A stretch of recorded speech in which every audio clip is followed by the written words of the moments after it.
Hello friends, आज के इस वीडियो में हम लोग इलेक्ट्रिकल हाउस लोड कैलकुलेशन के बारे में बात करेंगे।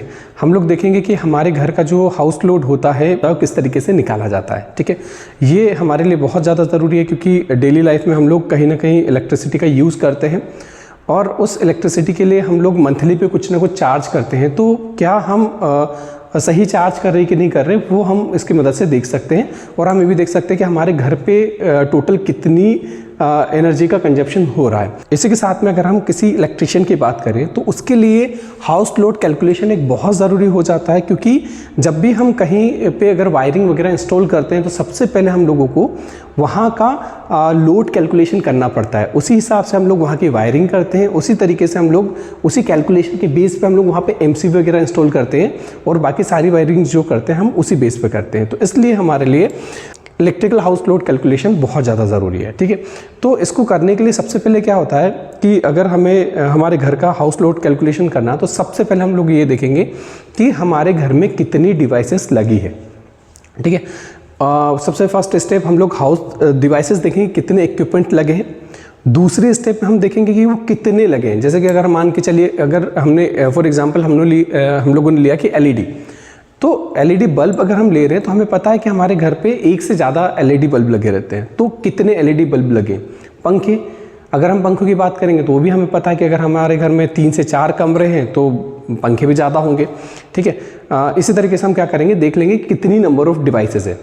थर्ड नंबर पे हम लोग ये देखेंगे कि उनकी पावर रेटिंग क्या है। ठीक है, सबसे पहले पावर रेटिंग देखना पड़ेगा। पावर रेटिंग से हम क्या समझते हैं कि जैसे हमने कहा कि एक 60 वाट का बल्ब, तो जो 60 वाट है उसकी रेटिंग है कि मतलब 1 घंटा अगर वो चलेगा तो 60 वाट एनर्जी का कंज्यूम करेंगे। तो जैसे अगर हम बात करें आज के इसमें हम लोगों ने देखा है कि जो एलईडी बल्ब है उसने जो पहले फ्लोरोसेंट बल्ब आते थे उनको रिप्लेस कर दिया है। क्यों? क्योंकि आज के इसमें जो 9 वाट का बल्ब होता है, एलईडी बल्ब होता है, पहले जो 60 वाट का बल्ब होता था उतनी ही रोशनी देता है। ये 60 वाट पावर कंज्यूम करता है जबकि ये 9 वाट कंज्यूम करता है। तो ये उससे आधे से भी कम एनर्जी लेके उससे ज़्यादा रोशनी देता है। इसलिए अगर आप देखेंगे आज के इसमें हम क्या सारे के सारे जो फ्लोरोसेंट बल्ब है उसकी जगह हम लोग एलईडी बल्ब यूज़ करते हैं। और हर एक जो मशीन होती है, हर एक जो इक्विपमेंट होता है, इलेक्ट्रिकल इक्विपमेंट होता है, तो उस पर पहले से एक पट्टी लगी रहती है, उस पर मेंशन करके रखते हैं कि वो कितना वाट का है, कितनी पावर का कंजप्शन करेगा। ठीक है, तो पहले नंबर पर हम देखेंगे कि हमारे घर में कौन कौन सी डिवाइसेस है। ठीक है, उसके बाद हम देखेंगे कि वो डिवाइसेस कितनी है। ठीक है, थर्ड नंबर में हम उसकी वोल्टेज देखेंगे और लास्ट में हम लोग ये देखेंगे कि हर एक मशीन लगभग कितनी देर चलती है ना। तो हम उसका फिर टाइमिंग देख लेंगे कि हर मशीन एक दिन में घर पे कितनी चलती है, उस हिसाब से हम उसको लिख लेंगे। तो हम इसको कर लेते हैं। तो जैसे कि हमने कुछ डिवाइसेस ले ली, जैसे कि हम लोगों ने एलईडी बल्ब ले लिया, टीवी ले ली, फैन, वॉशिंग मशीन, मोटर और आयरन ले ली। ठीक है, इसके बाद हम लोग देख लेते हैं कि ये कितनी हमारे घर पे लगी है। तो मान के चलिए जैसे एलईडी बल्ब हमारे पास 5 हो गए, टीवी हमारे घर पे 2 लगी हुई है।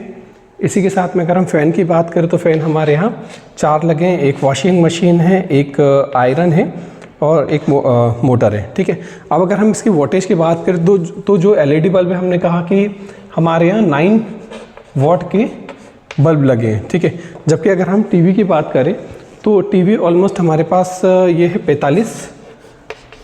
45 वाट की है।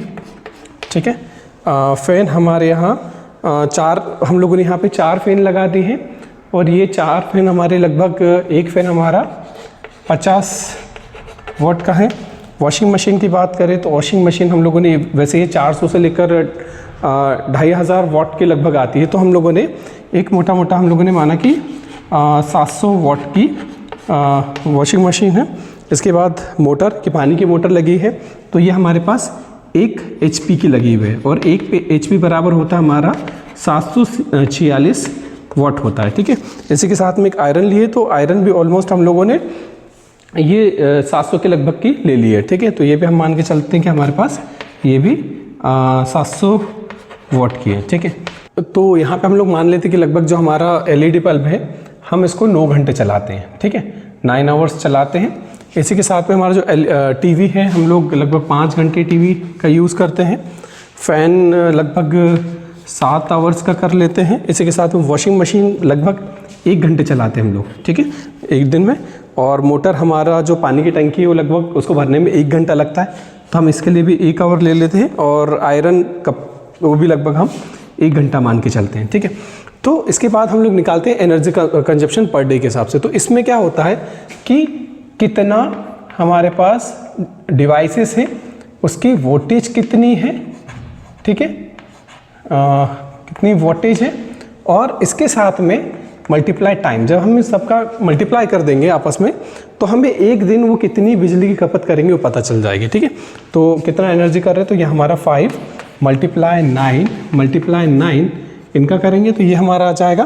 तो ये हमारा और इसी के साथ में जैसे अगर इसको देखें तो ये हो जाएगा 2 मल्टीप्लाई 45 मल्टीप्लाई 5, और यहाँ से हमारा हो जाएगा 4 मल्टीप्लाई 50 मल्टीप्लाई 7, और ये हो जाएगा हमारा 1 मल्टीप्लाई 700 मल्टीप्लाई 1, और सिमिलरली इसको भी हम कर लेंगे 1 मल्टीप्लाई 746 मल्टीप्लाई 1, और ये हमारा हो जाएगा 1 मल्टीप्लाई 700 मल्टीप्लाई 1। तो इसका थोड़ा जल्दी से कैलकुलेशन लिख लेते हैं। तो ये हमने सिंपल इसका मल्टीप्लाई कर दिया। तो जैसे अगर हम इसका मल्टीप्लाई करेंगे तो 405 आएगा, इसका मल्टीप्लाई करेंगे तो 450 आएगा। इसी तरीके से हमने क्या किया, हर एक को मल्टीप्लाई कर दिया। ये हमारा इंडिविजुअल डिवाइस का, जैसे हमारे जो 5 LED बल्ब है तो एक दिन में 405 वॉट आवर एनर्जी का कंजप्शन करेंगे। तो इसी तरीके से बाकी चीज़ें भी। फिर हम क्या करेंगे, जब इन सबको ऐड कर देंगे तो ये सारी चीज़ें मिलके एक दिन में कितनी एनर्जी यूज़ कर रही है, ठीक है, कितनी ऊर्जा की खपत कर रही है वो हमें मिल जाएगा। तो ये लगभग हमारी 4401 वॉट पर आवर आ रहा है, ठीक है। इसके बाद हम लोग ये देखेंगे, ये तो हमारा एक दिन का आ गया। अब हमें क्या करना है, टोटल 30 दिन के लिए निकालना है, ठीक है। तो यहाँ से हम निकाल देंगे एनर्जी कंजप्शन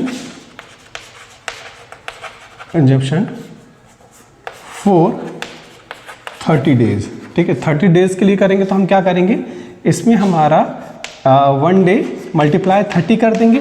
तो एक दिन का हमारा आया लगभग 4401। तो इसमें हम 30 का गुणा करेंगे तो ये लगभग हमारा आ जाएगा 3 4 3 12 4 3 12 13, ठीक है। तो लगभग ये हमारा वॉट पर आवर आ जाएगा, जो कि हमारा ये रहेगा, ठीक है।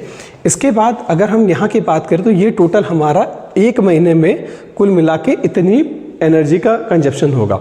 पर अगर हम हमारे इलेक्ट्रिसिटी बिल की बात करें तो इलेक्ट्रिसिटी बिल कभी भी पावर या एनर्जी के फॉर्म में नहीं आता। अगर हम उसको देखेंगे तो वो हमेशा हमारे यूनिट्स में आता है, ठीक है। तो हमें क्या करना पड़ेगा, ये जो वैल्यू है इसको हम लोगों को यूनिट में चेंज करना पड़ेगा। तो यहाँ से हमारा क्या होता है, अगर हम एक यूनिट की बात करें तो 1 यूनिट बराबर होता हमारा 1000 वॉट आवर।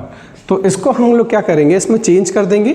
तो यहाँ से अगर हमें इसको चेंज करना है तो ये इसमें क्या करेंगे, हम 1000 से भाग दे देंगे, ठीक है।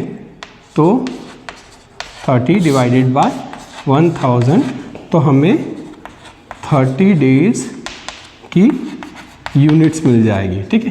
तो इसे करेंगे तो ये लगभग हमारा आ जाएगा, ये पीछे तो ये आ जाएगा 132.030 यूनिट्स आ जाएगी। मतलब अगर हमारे घर पे इतनी सारी चीज़ें हैं और ये इस हिसाब से अगर चलती है, इतने वॉट की और इतने घंटे चलती है, तो कुल मिला के हमारी 132 यूनिट ऊर्जा की खपत करेगी, ठीक है, इतनी यूनिट्स चलेगी। अब जैसे अगर हम इलेक्ट्रिसिटी बिल की बात करें तो गवर्नमेंट जो होती है, गवर्नमेंट और जो स्टेट वाइज उनका कुछ ना कुछ इलेक्ट्रिसिटी का कुछ ना कुछ बिल फिक्स करके रखती है। तो फॉर एग्जांपल अगर हम 7 रुपी पर यूनिट की हिसाब से देखें, ठीक है, मान के चले कि एक यूनिट का रेट अगर 7 रुपये, ठीक है, तो 132 यूनिट के लिए कितना हो जाएगा, ठीक है। सो 132 यूनिट के लिए क्या करेंगे, हम इसमें 7 का मल्टीप्लाई कर देंगे। तो इस हिसाब से अगर हम इसको कैलकुलेट करेंगे तो ये आएगा हमारा 924.21 रुपीज़, ठीक है। तो एक महीने के लिए अगर हमारे पास इतनी सारी चीज़ें अगर लगी है और काम करती है तो कुल मिला के इतनी एनर्जी का खपत करेगी 30 दिन के हिसाब से, उसमें इतनी यूनिट्स बनेगी और उस हिसाब से हमारा बिल लगभग 924.21 पैसे के लगभग इतने रुपीज़ हमारा ये बनेगा। तो अगर आपको समझ में आ गया होगा किस तरीके से हाउस लोड कैलकुलेट किया जाता है, इलेक्ट्रिकल हाउस लोड कैलकुलेट किया जाता है, तो एक क्वेश्चन देके रखा है जिसमें कुछ चीज़ चेंज कर दी हम लोगों ने, नंबर ऑफ़ डिवाइसेस और पावर रेटिंग और आवर्स वगैरह चेंज कर दिया है। तो आप इसको एक बार सॉल्व करिए और जो हमारा कमेंट बॉक्स है उसमें इसका टोटल एनर्जी कंजप्शन ये बताइए और 15 दिन के हिसाब से, 15 डेज़ के हिसाब से कितना रुपए बनेगा महीने भर का, आप ये बताइए। Thank you so much.